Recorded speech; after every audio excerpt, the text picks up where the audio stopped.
Just a word of welcome as people are coming in. As a reminder, I'm going to be recording this so that people from Bluff Park and Fayetteville First Methodist who aren't able to join us tonight are able to take advantage of this recording as well. So know that if you're not okay with that, your face being permanently posted upon the internet, you are free to hide your camera, but we're also welcome to see your faces. And we may get photobombed by my kids at some point tonight.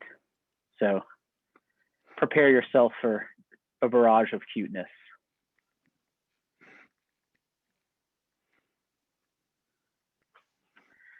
Mike, how are you, man? I am great, Thomas. How are you? Good. Good to see you. You too.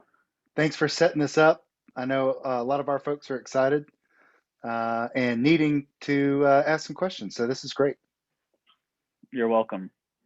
For those of you who don't know, Mike and I share the connection of both going to Duke Divinity School. Our times did not overlap, but we know some of the same people from time in ministry together.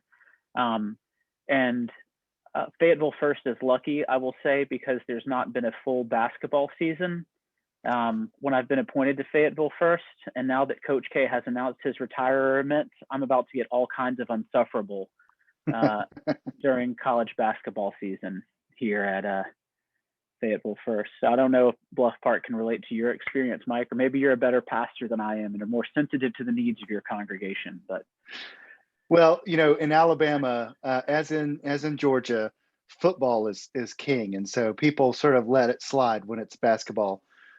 Duke is such a horrible football team that it really doesn't come up at all. I get more of like pats on the back, like, we're sorry. There was a couple years there where Bama and Duke exchanged home and home games, right? That's right. Maybe 3 or 4 of them. Yeah. And they were very kind to play their fourth string in that.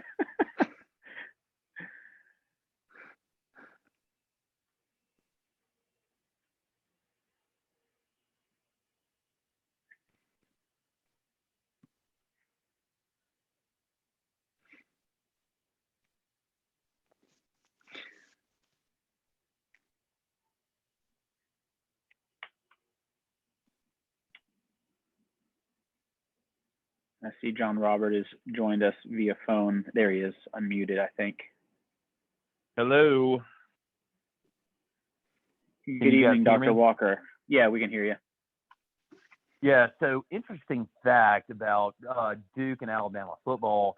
So Wallace Wade is a legendary coach at the University of Alabama, and also he went to Duke afterwards. And the stadium, the football stadium at Duke, is Wallace Wade Stadium. That's right. Never let Alabama football knowledge be passed over when John Robert is in the room. It's alive and well, my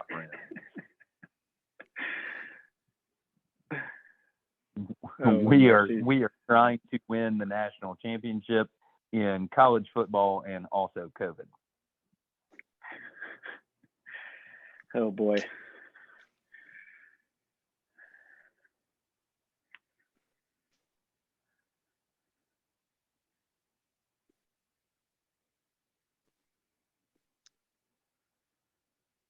Everybody doing okay tonight? We are. We've got, I'll give a couple more minutes for people to filter in. I'm going to keep an eye on the waiting room and the chat room as people are coming in, or you hear something that is said and you want to ask a question, feel free to put it in the chat box. The way that tonight will be structured is we'll hear from Dr. Walker about what's going on kind of on the front lines, hear some stories and some facts. You know, he and I were talking last week and decided to kind of name this Cutting Through the Fog, with all the misinformation and disinformation that out there that people might be privy to hear from someone who is on daily calls with FEMA, has insider access to conversations, and as well as what's happening in hospitals. To have him share for 15-20 minutes, then open it up to questions and answers later in the session. So welcome, everyone. Thank you for joining. It is good to be together, albeit virtually and in this way. But I'm going to ask Reverend Holly to open us up with a word of prayer tonight. Of course. And as we come together for this, noticing that we've got two different congregations spanning over this digital platform, I know we'll probably have some people who are friends as well. And so welcome to you all, and we hope you find this helpful. And so, as Thomas mentioned, let's begin with a word of prayer. Let's pray. God, we thank you for the ability that we have to talk to one another and to have the opportunity to hear questions raised and answers given, for us to cut through the fog, to try to figure out what actually is happening and what do we need to do to not only take care of ourselves, but to take care of our neighbors around us as well. Bless our conversations and help us to be mindful, as always, as what you might ask us to do in response to this, as you have given us the example in your son, Jesus, who cared for others. It's in your name we pray. Amen. Amen. Thank you, Mike. As we were kind of bantering earlier, I'm pastor at Fayetteville First United Methodist in Georgia. I've known John Robert since before I was able to grow a beard. I went off, we went freshman year at Birmingham Southern College, and I didn't own a razor. So this is just me trying to show off John Robert. You're on phone and not visual, but maybe I'll send you a picture later.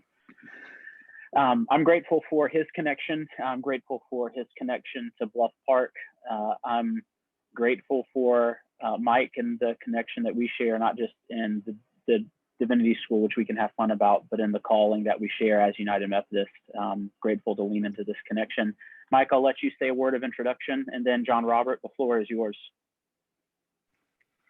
Right, and so I am one of the pastors at Bluff Park Methodist. I've been here for 8 years. My connection to Birmingham Southern is through my wife. She is currently the chaplain of Birmingham Southern and also graduated from there in 2001. John Robert, of course, grew up as a member of Bluff Park United Methodist Church, and it's just a fantastic place to be. Of course, I'm also thankful that we have the opportunity to organize this and to piggyback on Thomas, your offer to host this, and we're just thankful. And so, Dr. Walker, thank you for being here, and we're anxious to hear some of the things that you have seen and know and heard, and to help us cut through the fog. I really appreciate that, both of you. And one thing that I will tell you that I value so very much is people. And Mike, you've done a fabulous job at Bluff Park. That was the church in which I was raised, and I'm more than happy to be associated with it. And Thomas, you and I go back at over half my life now, which is kind of scary. But this is really the reason why we do it, is because of people. And you guys are ministers because of people, and also because of the calling that God has placed on your lives. And I also feel like God's called me to be a physician, but I also do it because of people that you can affect. And hopefully in this situation, which is very difficult, and here we go again, this is round number 3. You just want the best possible outcome for folks. And I think that's really kind of the center of what I hope that you will hear, and also the message that I hope that you take home too. So here we are. It's 2021, It's no longer 2020. And we're still dealing with a global pandemic. What exactly do we see as far as pandemics are concerned? The most recent one is the Spanish flu of 1918, which we actually didn't even have a seasonal flu in the United States until after that Spanish flu of 1918, which is really kind of interesting. But what you look at is the mitigation factors that you try to bring about in order to keep people safe. And again, it just keeps coming back to keeping people safe and being right there for the folks at home, really, without a lack of a better term. And what we're seeing now is we understand this virus a lot better than we did a year ago. A year ago, there were so many unknowns, and now we know more. Do we know everything? No, we don't. And that's also kind of part of the scientific method. And it's the scientific method that I was taught when I was in elementary school, is that we're going to create a hypothesis. We're going to try to test that hypothesis, and either that hypothesis will be proven or it will be disproven. And what we've come to find out through all of this research and tons of man hours, lots and lots and billions of dollars, is that we do understand it a little bit better, but we don't understand everything. And I think that's a very good point for people to grab a hold of and really kind of get comfortable with, is that our understanding of this virus is continuing to evolve and will continue to evolve over years, because unless we reach a point to where we have some type of magic pill, or we reach a certain point of herd immunity, then we're going to continue to deal with this virus as far out as I can see.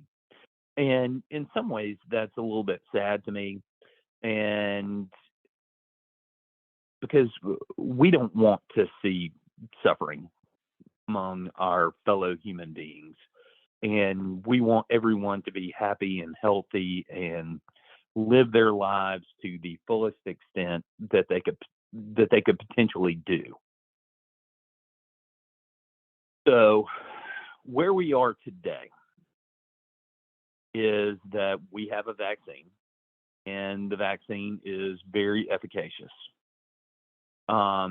When you look at, both your Moderna and your Pfizer numbers, it's about 94.5% completely effective against all variants that have been,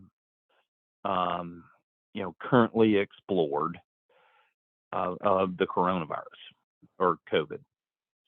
And then your Johnson & Johnson is lagging a little bit further behind, but still not that much.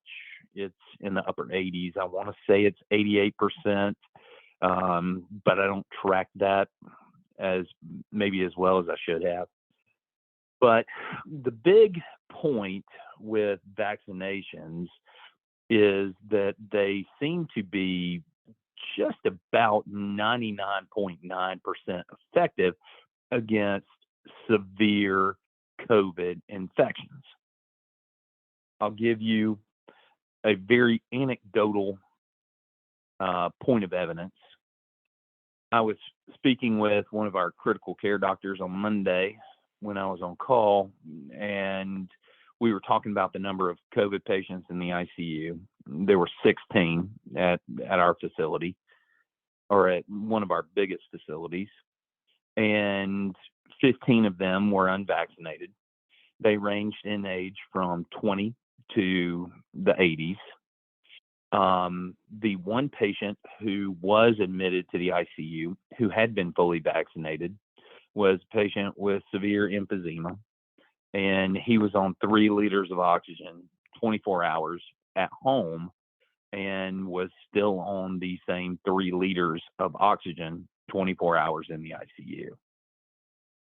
The remainder of those patients, even the 20-year-old, were consuming oxygen at a rate of about 100%. That's very concerning. It's very concerning to people in the medical field, whether they be doctors, nurses, patient care techs, environmental services folks, whomever. We're essentially dealing with a variant of this virus that is highly, highly more infectious than the one that we were even discussing a year ago. It's about 1,000 times more infectious. So that means that the primary place where the virus grabs hold and becomes, at home in your body is in the nose. And that means that there's 1,000 times more virus in people who have the Delta variant inside their nose, as opposed to the folks who were infected a year ago. That's kind of shifting trends with the vaccination rates and things like that. Back when we were dealing primarily with the Alpha variant, full immunity was conferred about 7 to 10 days after your first shot. What the current CDC stuff is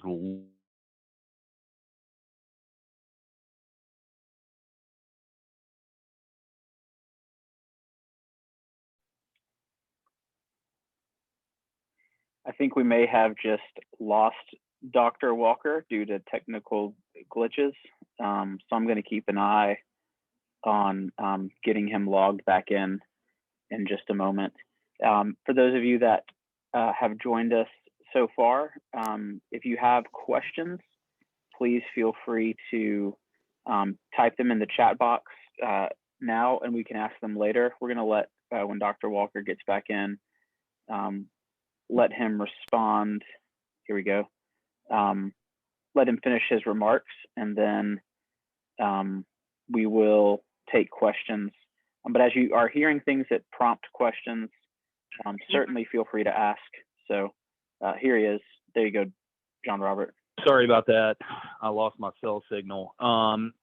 So what we're seeing now, and this is data that's currently unpublished, so take that for what it's worth. What we're seeing now, as far as full immunity being conferred after the vaccine, is about 3 days after your second shot, as opposed to 10 days after your initial injection. And I think that really speaks to this whole concept of viral load, which we're dealing with on a much, much higher basis. Again, 1,000 times higher. It's really fairly remarkable when you think about the virus's ability to adapt to our immune systems. And that's essentially why we're dealing with, having so many people become infected. So I think that's kind of a good 1,000-foot depth analysis of where we are with this pandemic. Now, let's shift gears and talk about vaccines. Your vaccines are primarily mRNA vaccines. That's the Moderna and also the Pfizer. Your Johnson & Johnson is going to be more of a standard vaccine. And we're not seeing, on the whole, a lot of side effects. I know a lot of people want to talk about side effects of vaccines, and particularly these vaccines, and we're not really seeing those. I don't see those numbers as being suppressed. I don't see those numbers as being unreported. I think that it's really a very cut and dry, clear process, but there's a lot of misinformation and also disinformation there.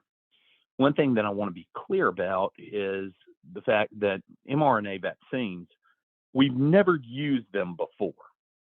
However, this is old technology, and this is technology that was developed, excuse me, in the early 2000s, and we just never needed to use it. And right now, we're in a position where we have to use it because these are the most efficacious vaccines. Quite frankly, this is a vaccine that is more efficacious than your measles, mumps, rubella vaccines that kids routinely receive.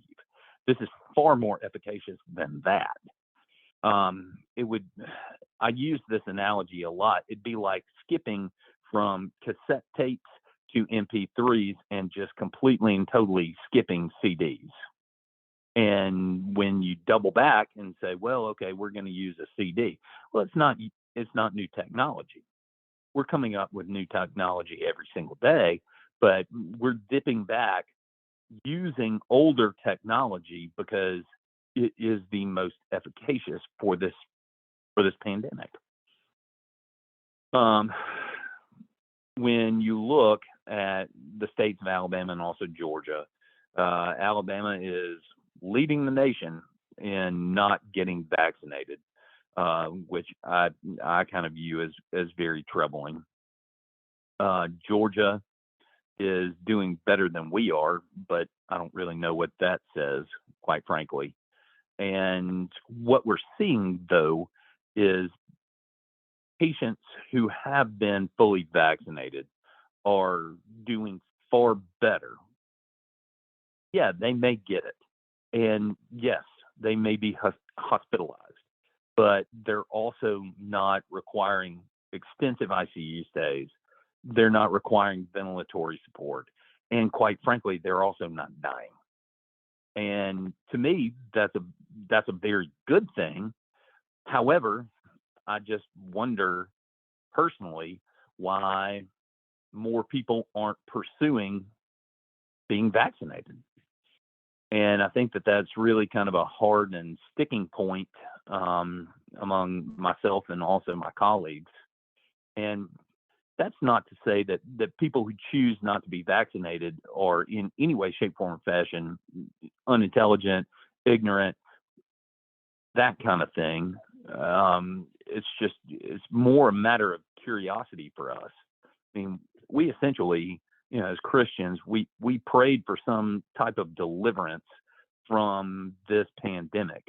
And in my opinion, we got that deliverance with the vaccine.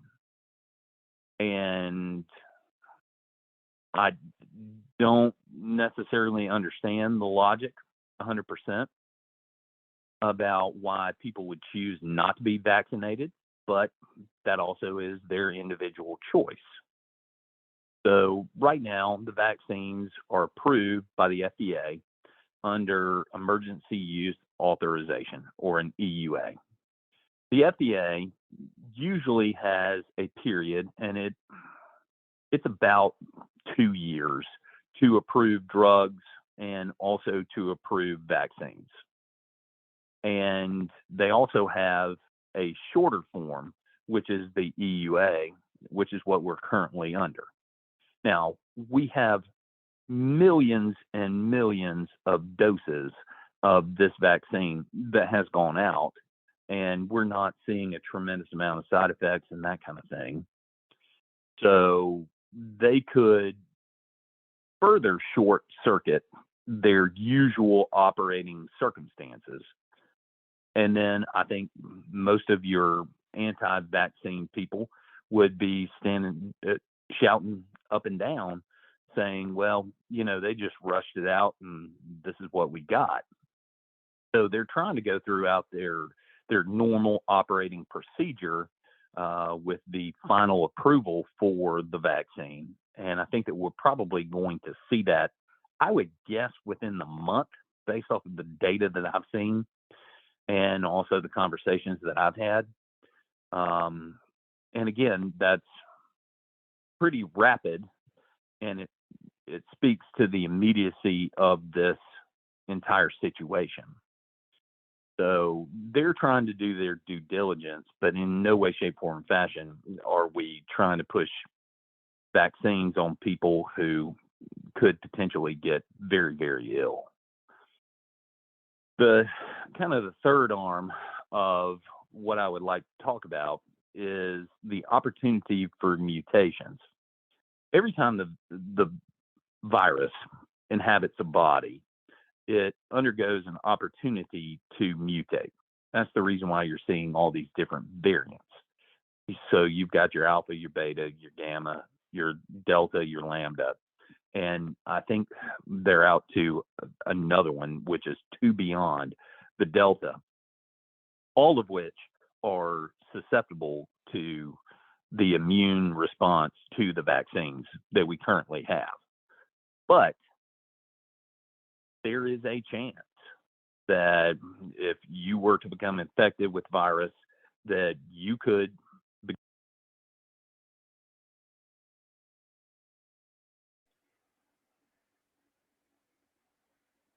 Seems that we may have lost Dr. Walker again. We really need to get him a GoFundMe for some cell phone booster out on the farm. But I do appreciate everyone's patience and sticking with us at this point. Mike, anything to?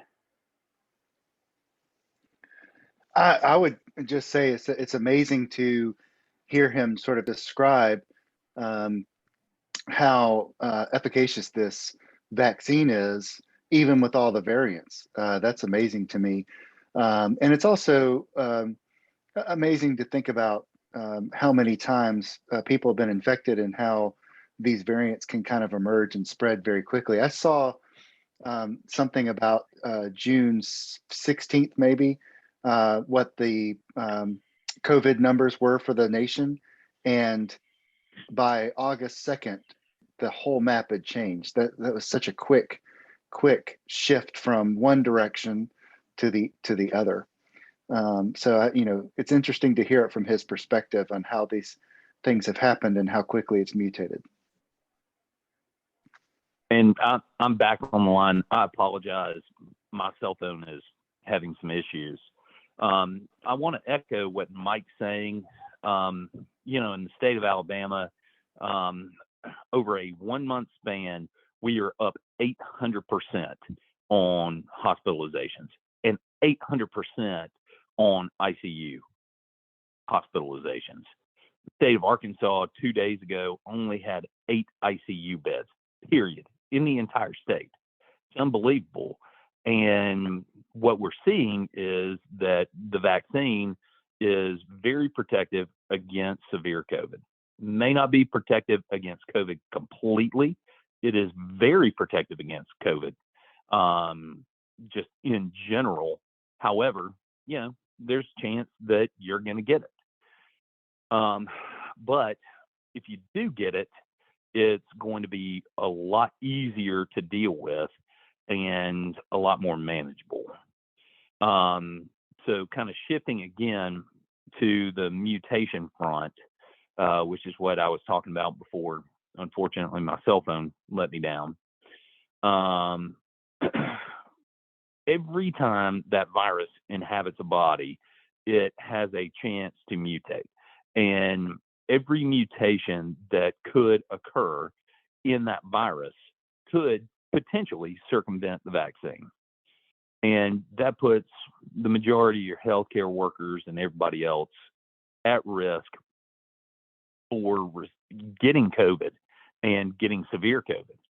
And I think it just further reinforces the logic on becoming vaccinated.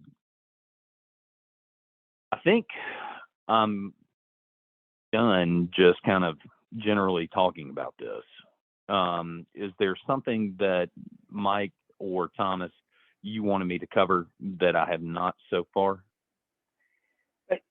Just to clear up a couple things that I have. One, appreciate your understanding.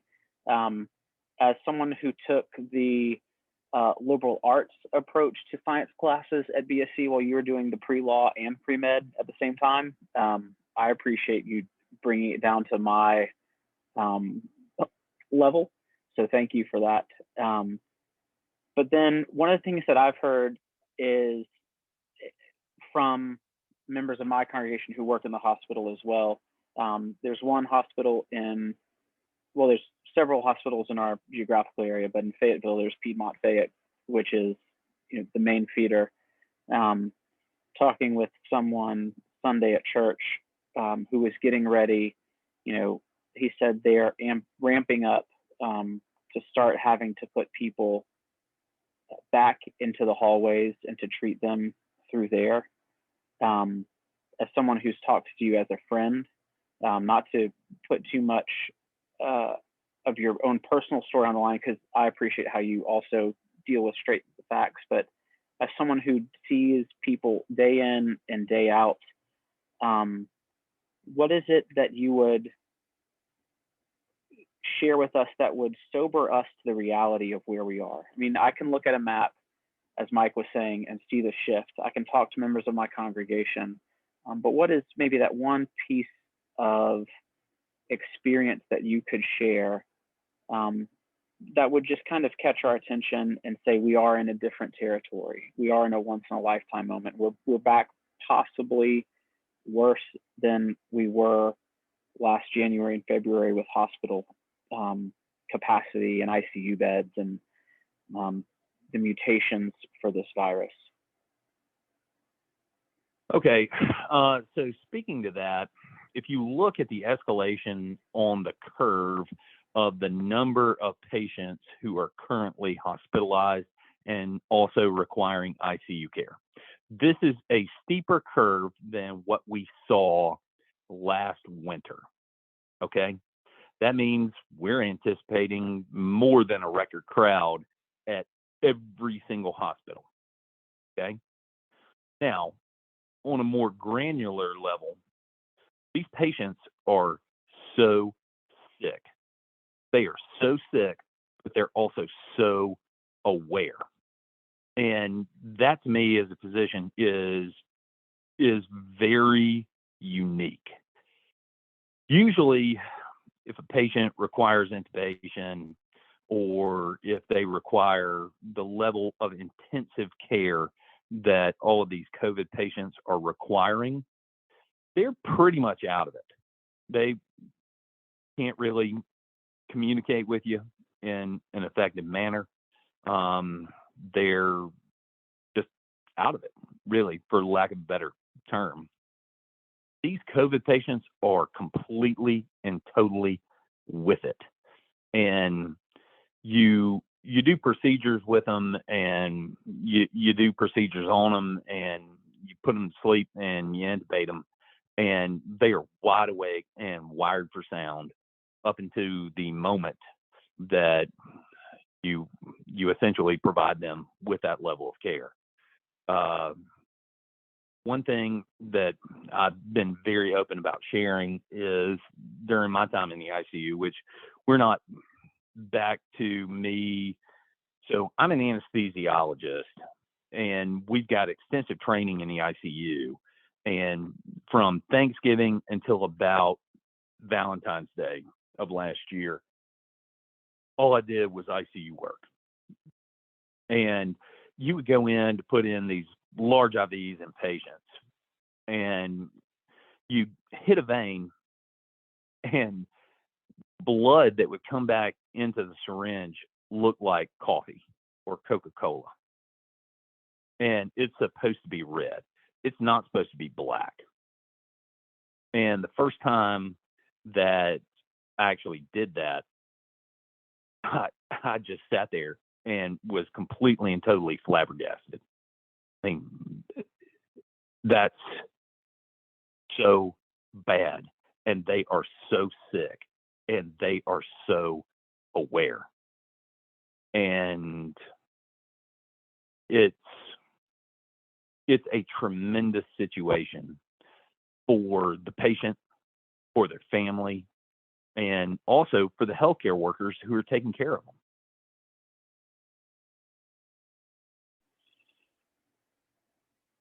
Thanks for that. Not to relive trauma or make you put on the spot, but I think that's kind of the seriousness of it. I've got one question from someone in the chat box who knows of folks personally in the medical community who are not getting the shot because of the uncertainty of the future and complications from the mRNA type vaccine. What can be done to assure the public, not a talking point, but you've also demonstrated how effective, how this is a proven technology, medical advancement. How worried should we be, honestly, in your opinion, about future complications from this type of vaccine? So, again, to reiterate my previous point, this is not new technology. This is not something that we cooked up overnight, and this is just something that we're passing out to the public. This is stuff that's been well studied. There are vaccines that have been developed that are mRNA vaccines to the flu, to lots of other conditions. And we just haven't needed to use that technology. However, it's been studied. And it's primarily been studied in animal models. However, you look at, I'm not an expert in infectious disease or in immunology. If you look at a couple guys that I really, really, really respect, one of which is David Kimberlin at Children's of Alabama, and also Mike Sag at UAB. And those guys are on the forefront of cutting edge technology, and they've gotten their entire family, kids and all, vaccinated. And I know David Kimberlin has 6 kids. They're all vaccinated. The long-lasting effects of that vaccine, as I said before, are really non-existent because mRNA vaccines are so very quickly degraded by the body, and they're just expelled. So you're not looking at the potential for long-lasting effects. What you're looking at is really the immune effects that vaccine generates. And that vaccine is not going to generate any type of immune effect that the virus itself would not generate.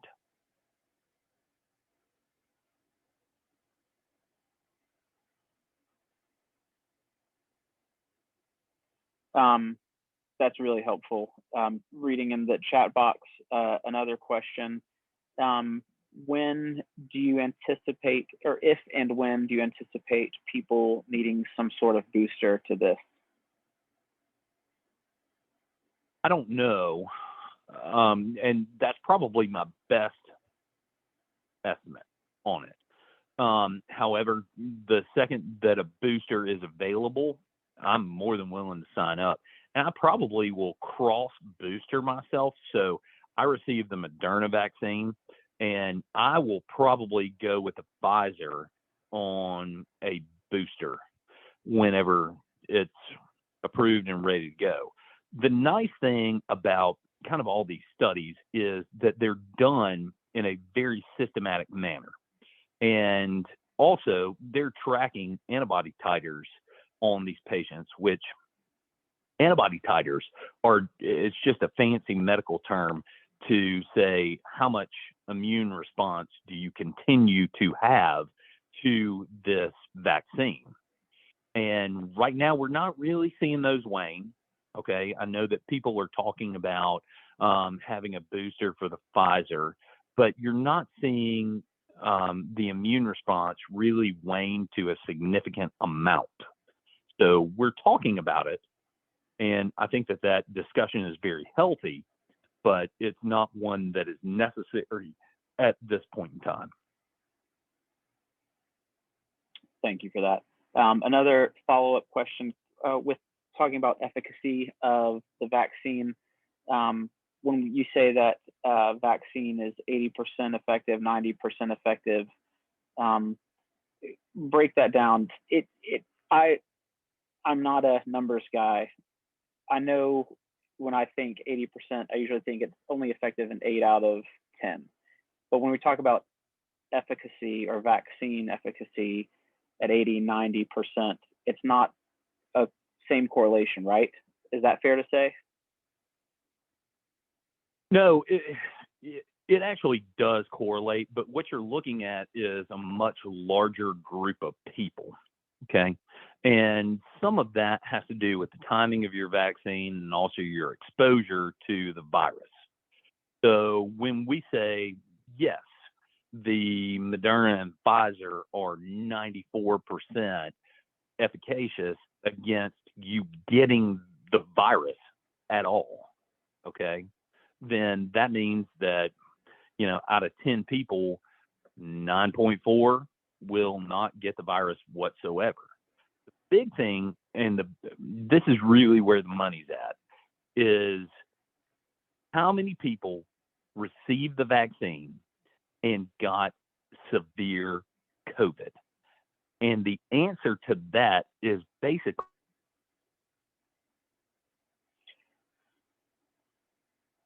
he left us at a cliffhanger. That's classical John Robert, always leaving you wanting more.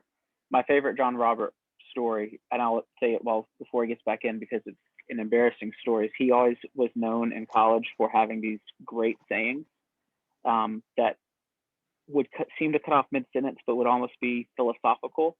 And his favorite one for me that I treasure, I really do, is he'd look at me, and he's got 2 or 3 inches on me. I'm 6'1", and so I'm always, looking up at John Robert. He looks at me, puts his, big linebacker from Hoover High School, Alabama, football hands on my shoulder, and tell me, there comes a time, and he just leaves it there. So that's John Robert always leaving us wanting more. I do see a couple more questions popping up in the chat box. So I'm going to make sure that I get to those when he returns. Thomas, if we believed in conspiracy theories, maybe somebody's messing with his phone. Well, it's funny you mentioned that because he and I we tried to start this conversation about 12 times yesterday, and it always got cut off, and we're wondering if we were being censured or something. So I apologize. I don't know what's going on with my cell phone, and it's all right. It appears to be like every 15 minutes. I imparted John Robert's wisdom on them, and I said, every once in a while there comes a time. So yep. I've set the table for you there. We dropped you right as you're getting to the climax of what you were saying. So jump back in. So what we're really looking at is not only the overall efficacy of the vaccine, okay, which is again the Moderna and the Pfizer is about at 94.5%. So that means if you've fully gotten vaccinated, and this again is initial data, this doesn't have to do with the Delta variant. However, it's really carrying through despite whatever variant we're seeing, which right now is primarily Delta. The big thing, and this is really where the money's at, is the fact that if you get vaccinated, you are not most likely going to get severe COVID. Now, there are certainly some outliers, patients who, are on chronic steroids, they're immunosuppressed, cancer patients, things like that. Yeah, you're at much higher risk, but you also should be vaccinated too. So, you would be even that much more susceptible to the virus if you weren't vaccinated. So it's not really a question of do I vaccinate or do I not. the answer is yes, you vaccinate, and it provides you with kind of the greatest degree of armor that you can potentially have in this entire scenario.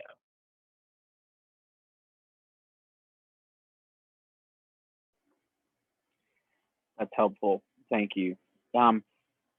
We want to honor everyone's time and also have time for questions. I've got a couple more, but I'll ask this one, and then I've kind of got a closing question for you, John Robert. The question is something that you and I have constantly talked about, and I think illustrates where we are in the society with this, is that everything has been politicized. The vaccine has been politicized. Wearing a mask has become politicized. The question that's posed is, while it's a person's right, certainly, to decide what to do we not all have a responsibility to our fellow person to keep them healthy? How do we get the unvaccinated? How do we get the unvaccinated to understand how important getting the vaccine is? So that's the person's question. I'll sum it up this way. I think some of the best theological work is not done by ministers sitting in seminaries or sitting in their office or writing sermons. Some of the best theology that I've heard is from you, John Robert, in sharing your experiences as you have answered your call to serve and to be with people in their critical moments of need. Theologically speaking, if you could answer that question, how do we move forward? Because you've shared with me how we move forward, and you've shared with all of us why it's important to move forward from a scientific point. But as you and I have talked over the years, it is our faith aspect that has brought us together tonight. It is that faith piece in Jesus Christ that we hold dear. For you, as a doctor, why is it important? For you, as a Christian, why is it important? And I'll stop talking and let you be a theologian in residence for a moment. Oh, I appreciate that. I think you probably give me a little bit too much credit. What I will do is acknowledge the reality of the situation. This is hard. Okay? This is not an easy situation for anyone. No one ever asked to deal with this. Okay? These are the times in which we live. And, Thomas, as you so very succinctly put it, there comes a time. And I think when you look at myself and my colleagues, all the doctors, nurses, healthcare workers, environmental services people, we're tired. We don't want to do this again. We see there is a really good way that we can avoid a lot of this. And in some ways, it's kind of frustrating. But we'll still be there. We'll still answer the call. I think, probably my most brilliant colleague put it very succinctly. Yeah, I'm headed back to the ICU, but I really wish that I could just sit on my front porch. And my zest and my zeal for dealing with this is waning a bit because people continue to make decisions to their own detriment, really, that just don't really make a lot of sense to us. And all we can do is our best for you. And I would hate to look someone in the eye, and that time is coming, where you say, well, yeah, you could have done more, and I'm sorry you didn't, and it's really kind of too late. And to feel that helpless, and we felt that helpless for the last year dealing with this, it's tough. it's a tough situation. It's a tough situation for patients. It's a tough situation for their families. It's a tough situation on healthcare workers. We want everyone to skip out of the hospital and feel perfectly fine after they leave. And that's not the reality of this disease. And as much as we would like to see that, we just don't. It negatively impacts your life. And that's really about all I can say.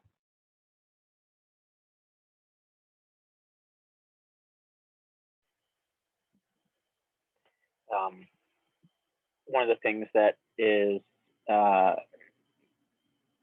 echoing in my mind is the humility that's required of us as people of faith, the ability to love our neighbor as ourselves, as Mike put it in the prayer earlier, to care for others. To me, putting it in those terms, as those of us who are going out about our lives and our world are doing this, it seems that that's our mandate. I'll offer this and then offer Mike and John Robert one last closing thought. In our tradition, during Holy Week, we celebrate Maundy Thursday. And Maundy, M-A-U-N-D-Y, is from the Latin mandatus, which means mandate. And that mandate that Christ gave us at the Last Supper was to be one in love. Christ modeled that by giving of himself for us. Would we not, as Christians, do that for others? I appreciate your patience with the patients, so to speak, John Robert, with your taking the time to help us wrestle with some of these thoughts.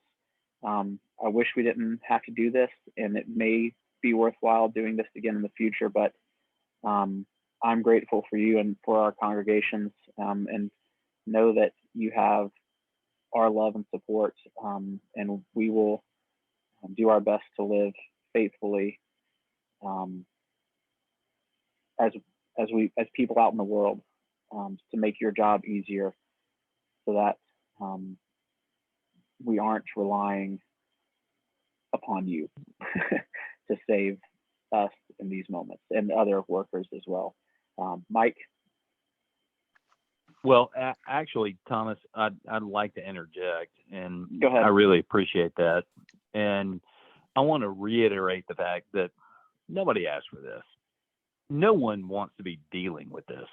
This is a once-in-a-generation thing, okay? There are people who have lived and died in between, the Spanish flu of 1918 and today, okay? They never had to deal with this at all. And we're not asking to deal with this. We're basically doing what we have to do to get by. But I think in the same vein of what you're saying is very scripturally relevant. And, one of my favorite scriptures is to do justice, love kindness, and walk humbly with your God.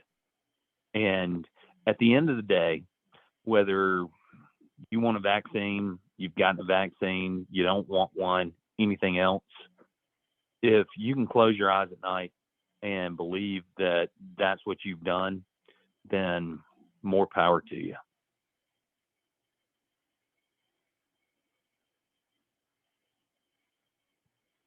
I did have one last question jump in the chat box that I'll ask, and then Mike, if you want to close us in thoughts, and John Robert, after you answer the question, if you want to say anything else. But do you think there will ever be a time when all the vaccination efforts will be ineffective against COVID-19? In other words, we always have to get flu shots every year. Do you anticipate it being an annual booster shot that we might need for COVID-19?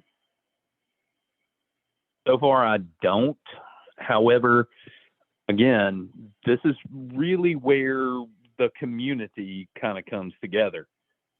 And the more opportunities that the virus has to mutate, more opportunities it has to circumvent the vaccines that we've got currently in place. If we were 100% vaccinated, I'll be honest with you, we would not have a surge right now.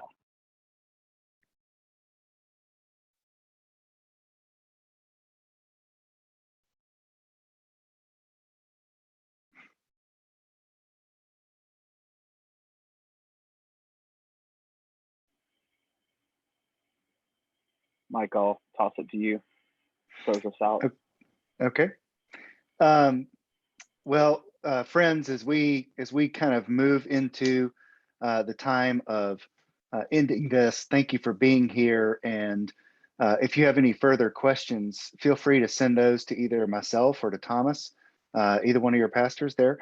And we'll see if John Robert can help us answer some of those along the way. Thank you for being here. And I hope that you can pass on some of the information and the knowledge that you have received tonight to others. Part of what we're talking about is just doing the right thing for right now. And I know it's frustrating sometimes to think about how the right thing now might be different later. We just don't know how things are going to play out. And so we really have to just be mindful of staying in tune with the medical professionals and finding out what's the best practice for right now, because we need to be listening and being able to be nimble to respond as needed. So please continue to do that, to be aware and to be asking yourself, well, what's required of me today? What's required of me tomorrow? What's required of me down the road? And to continue to think about that, because we're all called, as they have so beautifully put it, to love God and love our neighbor, to do what's required of us. And we need to continually ask ourselves how we can do that. Dr. Walker, thank you very much. And Thomas and your Fayetteville church family, thank you for hosting this. And we're going to end in a time of prayer. So would you join me in prayer? God, we give you thanks for this opportunity to talk tonight. It is sobering, but it is also hopeful to know that we have the necessary steps to move forward and take care of ourselves and others. Help us to do so, to be mindful, to pay attention, and to listen to the wisest advice that we can. Help us to be agents of your love, to be responsible for our neighbors and our world, and to continue to be gentle in our approach to helping others. We ask that you would continue to guide us and help us through this difficult time, and to remind us that while this is difficult, it is not forever. There will be a way out of this. Whenever and however it will be, you will help us through it. We praise you and we thank you again. It's in your name we pray. Amen. Amen. Thank you, John Robert. Thanks, Mike. Thanks, Bluff Park. Thank you to all of you. Thank you for making this happen.